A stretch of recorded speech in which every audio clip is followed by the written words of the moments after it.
투데이 초대석 이어갑니다. 2017년 파산 이후 장기간 방치되어 온 금정구 칡내병원이 다시 중요한 분수령에 섰습니다. 부산시는 병원 부지를 매입한 뒤 공공병원 전환을 추진해왔지만 건강보험정책심의위원회 즉 건정심 심사 과정에서 여러 차례 재논의가 이어져 정상화가 지연돼 왔습니다.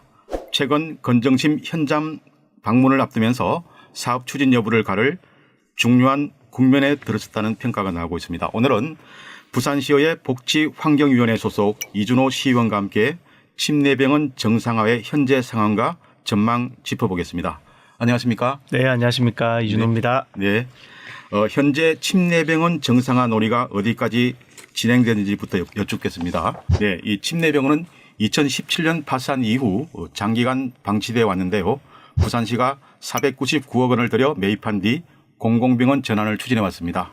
그러나 건전심 상정과 재논의가 반복되면서 정상화가 예상보다 늦어졌다는 평가가 나옵니다. 최근에는 건정심 현장 방문이 예정되면서 중요한 단계에 들어섰다는 분석도 나오고 있는데요. 현재 행정 절차가 어디까지 진행됐고 또 지금 상황 어떻게 평가하십니까? 네, 이제 진행자께서 말씀해 주신 것처럼 이제 건정심에 상정이 되어 있습니다. 이 건정심이라는 게 뭐냐면요. 우리가 공공병원 그러니까 보험자 병원으로 전환을 하려면 건강정책심의위원회에서 이 안건을 통과를 시켜줘야 됩니다. 예. 이 안건이 건정심에서 통과되면 그냥 공공병원이 탄생하는 거나 다름없는 마지막 관문이에요. 그런데 우리가 2017년도에 그 칡내병원이 도산하고 그 뒤로부터 거의 뭐 한 8년 정도 시간이 지나서야 지금 이 단계까지 도달한 거예요. 예. 근데 총 3번의 건정심 심의가 있었고 한 번의 건정심, 2번의 건정심 소위에서 모두 안건이 보류됐습니다. 그래서 저희가 지금 건정심을 넘지 못하고 있는 상황이고 건정심에서 칡내병원 현장을 방문해서 현장의 상태를 조금 보고 다시 안건을 재상정하겠다라고 메시지를 부산시로 전해줘서 저희가 지금 건정심에 칡내병원 현장 방문을 기다리고 있는 상태까지 와 있다고 말씀드리고 싶습니다. 예, 이번 건정심 현장 방문 의미 중요한 부분이겠네요. 건정심은 시설뿐 아니라 공공성, 재정 타당성, 운영 가능성 등을 종합적으로 평가하는 것으로 알려져 있습니다. 이번 평가 결과에 따라 사업 추진 방향이 크게 좌우될 수 있다는 전망도 있는데요. 이 건정심 현장 방문은 어떤 절차며 특히 어떤 점이 핵심 평가 대상이 될 것으로 보는지 설명해 주시겠습니까? 네, 우선은 뭐 건정심에 이게 위원회다 보니까 위원회 위원장을 필두로 뭐 임원진들이라고 해야 될까요? 이제 그런 분들이 칡내병원을 방문할 계획이 있는 것으로 알고 있고요. 오시게 되면은 다양한 영역에 대한 실사를 한다고 합니다. 예. 뭐 첫 번째로 칡내병원이 의료기관으로 재탄생했을 때 용역 결과처럼 뭐 적자가 많이 나는 구조는 아닌지, 예. 그리고 칡내병원의 건물 상태가 또 중요하거든요. 건물 상태에 따라서 인테리어가 필요할지 리노베이션 수준의 재건축이 필요할지도 판단을 해야 되기 때문에 예. 건정심에서 적자가 많이 나지 않을 건지 적자가 많이 날 것인지를 가장 중요한 포인트로 실사를 할 거다라고 저희는 예측하고 있고, 그리고 의료 외적인 부분도 아마 심의가 들어갈 거다. 뭐 병원까지 도달하는데 교통은 문제가 없는지, 또 주변의 인프라는 어떤지, 인구 밀집도는 어떤지, 이런 거를 총체적으로 망라해서 건정심에서 아마 평가를 하지 않을까 저희는 생각합니다. 가령 예를 들면 건정심의 현장 방문이라는 것이 우리 올림픽을 선정할 때 보면 올림픽 개최지 IOC에서 나가서 이 도시가 올림픽을 개최하는데 적합한지를 실사하잖아요. 예. 그것과 매우 유사한 형태와 단계로 이루어질 걸로 저는 보고 있습니다. 예, 시민들이 가장 궁금해하는 부분은 실제 개원 시점입니다. 이 심사를 통과하더라도 이후 설계, 예산 확보, 운영 주체 선정 등 여러 절차가 남아있는 상황입니다. 이 때문에 실제 개원까지는 시간이 더 필요할 것 같은데요. 이후 어떤 절차가 이어지고 또 현실적으로 개원까지 어느 정도 기간이 소요될 것으로 전망을 하십니까? 네, 이제 건정심의 통과가 되고 나면은 실제로 행정 절차가 들어가겠죠. 이제 이미 칡내병원 이 부지 자체가 부산시 소유이기 때문에 예. 부산시에서 이제 공사를 해서 보험자 병원으로 탄생시키면 됩니다. 그런데 건물이 너무 오래 방치되었기 때문에 아주 오랜 시간 공사가 필요할 것으로 예측되고 있고, 그래서 전망하기로는 올해 건정심에 통과가 된다 하더라도 한 32년 정도의 개원이 32년, 될 예. 것으로 보고 있습니다. 있습니다. 공사 과정과 각종 행정 절차를 넘는데 7년 정도 시간이 소요될 것으로 보고 있어서 올해 빨리 우리는 건정심을 통과시키고 최대한 빨리 시민들께 침례병원을 정상화하는 것을 목표로 저희가 좀 조속하게 움직이고 있다는 말씀을 드리고 싶습니다. 네, 잘 알겠습니다. 이번 논의에서 보험자 병원이라는 개념도 이 중요한 요소로 등장하고 있습니다. 이 보험자 병원은 건강보험 재정을 기반으로 운영되는 병원 모델이지만 시민들에게는 다소 생소한 개념입니다. 기존 공공병원과 어떤 차이가 있는지 그리고 왜 침례병원을 이런 식으로 추진하려 하는지 궁금합니다. 이 보험자 병원이 부산 의료체계에서 어떤 역할을 하게 될 것으로 보는지요? 네, 이제 보험자 병원이라고 하면은 다들 좀 생경하실 거예요. 예. 근데 침례병원이 원래 민간병원이었고 그 침례병원이 망했던 이유가 사실은 부산대병원이 너무 인접한 장소에 들어왔거든요. 그러니까 경쟁력에서 밀려서 도태되었던 병원이죠. 그런데 침례병원을 다시 민자병원으로 우리가 정상화를 시키게 되면 그 병원이 머지않아 부산대라는 아주 거대한 헤게모니를 가진 병원 때문에 또다시 도태될 거라고 저희는 예. 보고 있습니다. 그래서 필요했던 것이 병원이 적자를 겪더라도 버틸 수 있는 모멘텀이 있어야 되고 그렇다면 이거는 의료원의 형태로 가야 된다라고 판단했던 것 같아요. 그런데 이 부산에는 의료원이 부산의료원도 있고 또 서부산의료원도 이제 개원을 앞두고 있기 때문에 또다시 시립의료원이 금정구에 생긴다면 부산시에서 세 군데나 되는 시립의료원을 감당해야 되는 거죠. 그러면 적자는 눈덩이처럼 쌓일 거고 의료진의 질도 굉장히 떨어질 것이고 그래서 이 착안한 아이디어가 보험자 병원이라고 해서 의료공단의 직영병원입니다. 이 국가에서 하는 공공의료원이라고 봐야 되는 것이죠. 실제로 일산의 직영병원을 운영하고 있고요. 일산에서는 이제 흑자 경영을 하기도 했습니다. 예. 그래서 우리가 일산 모델을 그대로 따와서 보험자 병원을 금정구에 유치하려고 하고 있다라고 말씀드리고 싶습니다. 예, 이 말씀하신 것처럼 운영 적자 문제 이 중요한 쟁점입니다. 이 공공병원은 공공성을 우선하는 만큼 일정 수준의 적자가 발생할 수 있다는 지적이 있습니다. 중앙정부와 건정심은 재정 타당성과 지속 가능성을 중요한 기준으로 보고 있는 상황입니다. 현재 중앙정부가 부산시에 요구하는 조건은 무엇이고 또 부산시는 이에 대해 어떻게 대응하고 있습니까? 침례병원이 보험자 병원이 되면은 한 3년 동안 적자가 200억 정도 날 것으로 예상하고 있습니다. 예. 그런데 이제 복지부 입장에서는 이런 거예요. 일산병원이 원래 흑자 경영이 되다가 최근에 적자로 돌아섰거든요. 예. 그런데 금정구에 있는 침례병원까지 보험자 병원으로 만들면 또 여기도 적자가 날 것이다. 그러면 이 보건복지부에서 건강보험공단에서 일산과 금정구에 있는 침례병원 두 군데 적자를 감당해야 되는 거예요. 아, 그렇군요. 예. 그러니까 이제 공단 측에서는 굳이 할 이유가 없는 상황인 것이고 그래서 복지부에서 부산시에 제안한 안이 적자를 부산시가 전액 수용한다라는 전제가 붙으면 예. 우리가 건정심에 상정해서 침례병원을 정상화시켜 주겠다라는 것이 복지부의 제안이었습니다. 예. 그래서 사실은 한 2, 3년 정도 적자를 누가 상환하느냐로 이 실랑이를 하다가 최근에서야 박형준 부산시장께서 모든 적자를 부산시가 수용하겠다는 의사를 밝히셨어요. 예. 그래서 이 사업에 좀 박차가 가해지고 있고 복지부와 부산시가 좀 좁혀지지 않는 간격을 좁히면서 급물살을 타고 있는 상태에 놓여 있습니다. 네, 이 정상화가 예상보다 지연된 이유에 대해서도 관심이 큽니다. 병원 매입 이후 상당 시간이 지났지만 건정심 심사가 반복되면서 절차가 길어졌다는 지적이 있습니다. 운영 모델과 재정 구조에 대한 논의도 장기간 이어져 왔고요. 이 정상화가 지연된 가장 큰 이유는 무엇이며 또 그 과정에서 어떤 어려움이 있었나요? 사실은 정상화가 저희는 한 2023년쯤에 이루어질 거라고 봤어요. 그런데 참 아쉽게도 지난 정부에서 의료 갈등이 발생했고 이 전공의를 비롯해서 대학 교수님들이 전면 파업에 나서면서 사실은 의료가 한 1년 정도 셧다운 상태에 들어갔었거든요. 예. 그때 이제 보건복지부와 공단의 모든 업무의 프로토콜이 의료 갈등 해소에 다 맞춰졌었어요. 그렇다 보니까 이 건정심을 개최하는 것도 한 1년 정도 딜레이가 됐었고 복지부의 업무 역량도 침례병원을 정상화시키는 안건에 대해서는 조금 눈여겨보지 못하는 그런 현실에 놓여 있었던 것 같습니다. 그래서 2023년에 저희가 건정심에 상정해놓고 실제 심의는 거의 1년 넘게 못 받았어요. 예. 그래서 이 사업이 굉장히 딜레이가 됐고 그 와중에 정권이 또 교체되는 큰일이 있었고 또 복지부 장관도 바뀌고 복지부 실무진들이 다 바뀌다 보니까 이게 제로 베이스에서 2023년, 4년, 5년을 그냥 보내게 된 거예요. 예. 그래서 거의 한 3년 동안 저희가 좀 지지부진한 이 협상 단계를 거치다 보니까 좀 침례병원 정상화가 굉장히 좀 루즈한 스케줄로 늘어졌다라고 저희는 진단합니다. 예. 이준호 부산시의원과 함께하고 있습니다. 이 병상 규모와 병원 기능이 조정된 부분도 논란이 됐습니다.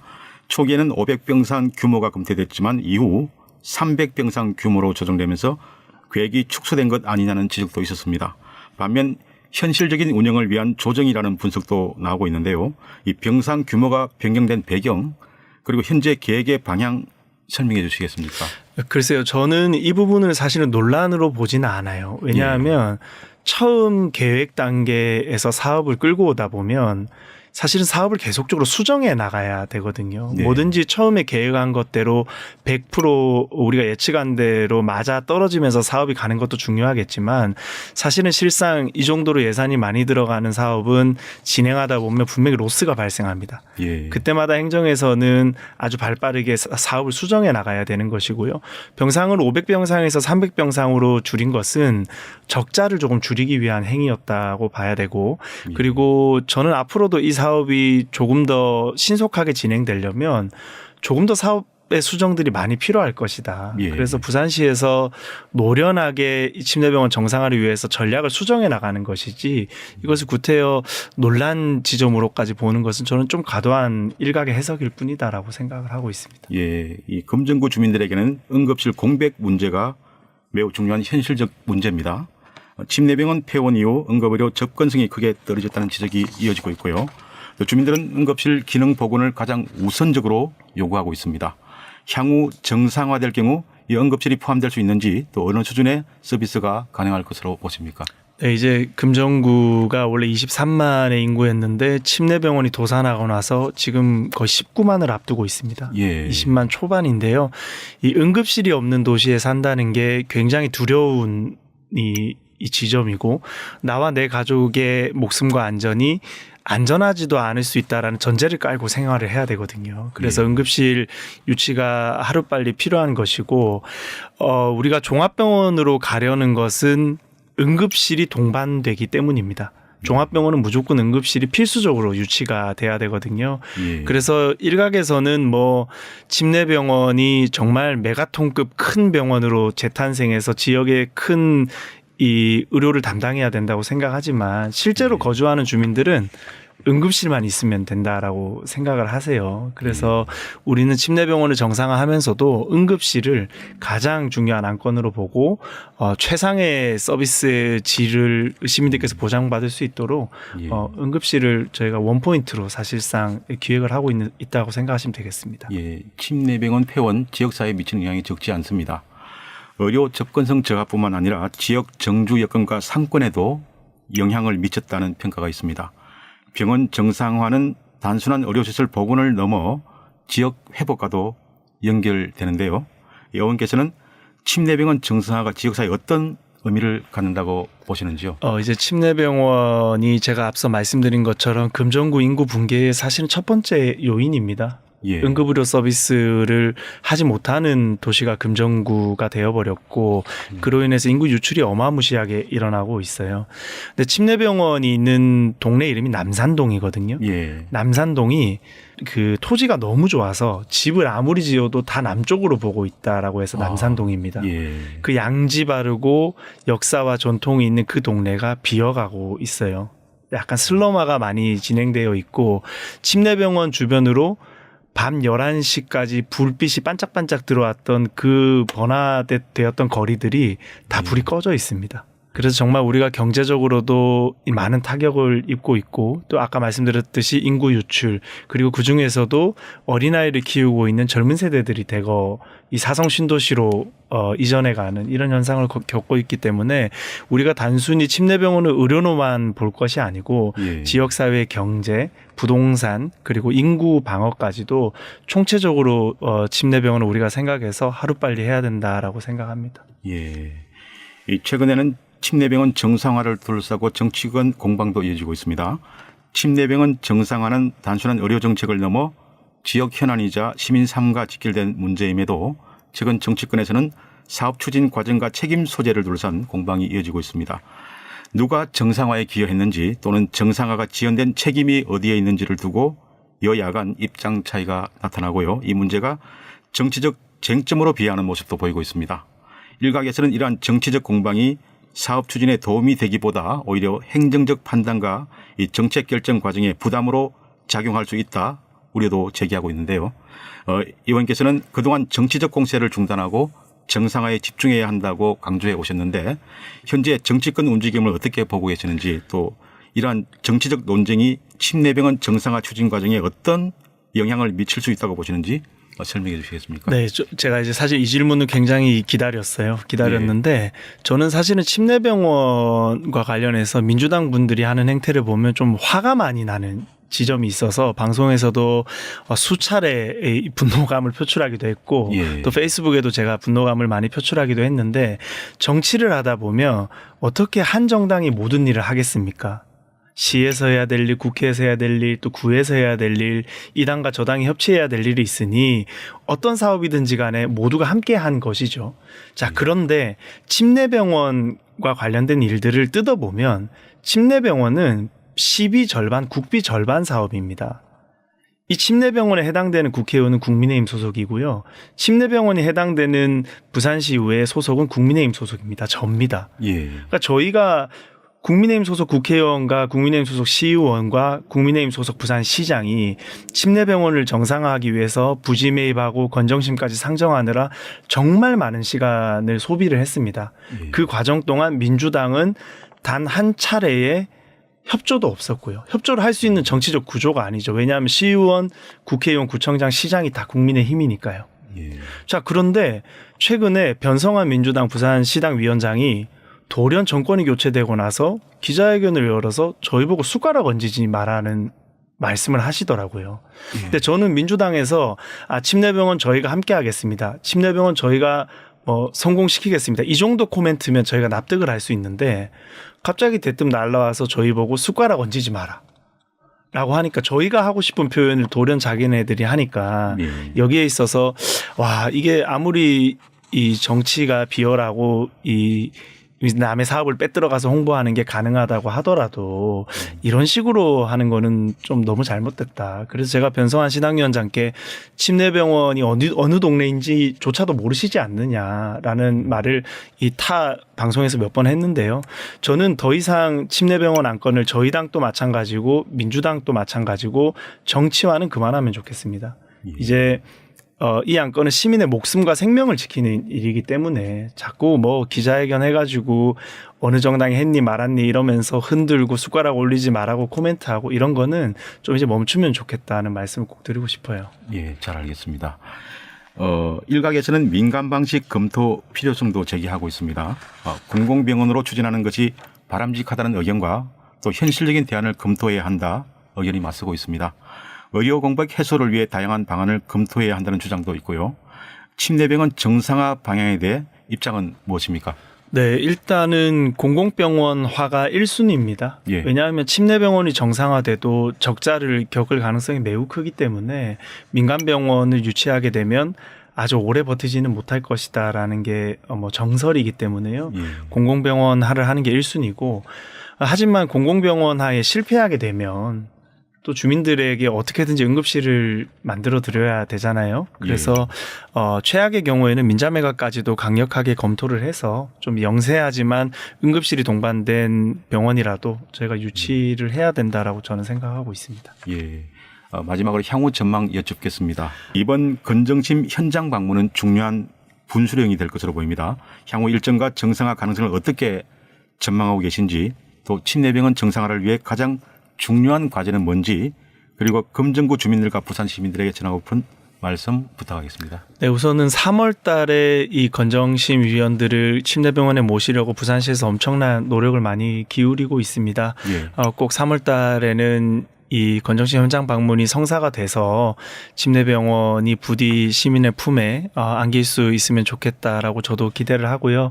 저희가 부산시장을 필두로 해서 정말 최선을 다해서 이 사업에 사활을 걸고 하고 예. 있습니다. 그래서 조금 믿고 기다려달라는 말씀을 드리고 싶고요. 이 침내병원이 정상화가 되려면 정치권에서 좀 가만히 놔둬야 될 것 같아요. 예. 뭘 하려고 하면은 시민단체가 뭐 집회하고 기자회견해서 흔들고 그럼 저희가 또 나아가지 못하고 또 뭔가를 하려고 하면은 시민단체에서 또 피켓 들고 기자회견하고 기사 내고 이런 식으로 하니까 이게 침내병원 사업이 자꾸 흔들리거든요. 예. 그래서 여야를 막론하고 지금 침내병원을 추진할 수 있는 결정권자가 선택하는 것들을 믿어주고 좀 같이 도와주고 이런 문화가 좀 생기면 좋겠다라는 게 저 간절한 바람입니다. 네. 오늘은 부산시의회 복지환경위원회 이준호 시의원과 함께 침내병원 정상화 추진 상황과 향후 과제에 대해 짚어봤습니다. 2017년 파산 이후 오랜 시간 멈춰있던 침내병원이 시민들을 위한 공공의료기관으로 다시 자리 잡을 수 있을지 앞으로 결정 과정이 매우 중요한 시점입니다. 치료력 의료 공백 해소와 공공의료 확충이라는 과제가 또 어떤 결실을 이어질지 계속 지켜보겠습니다. 지금까지 불경투데이 초대석이었습니다. 오늘 귀한 말씀 고맙습니다. 감사합니다.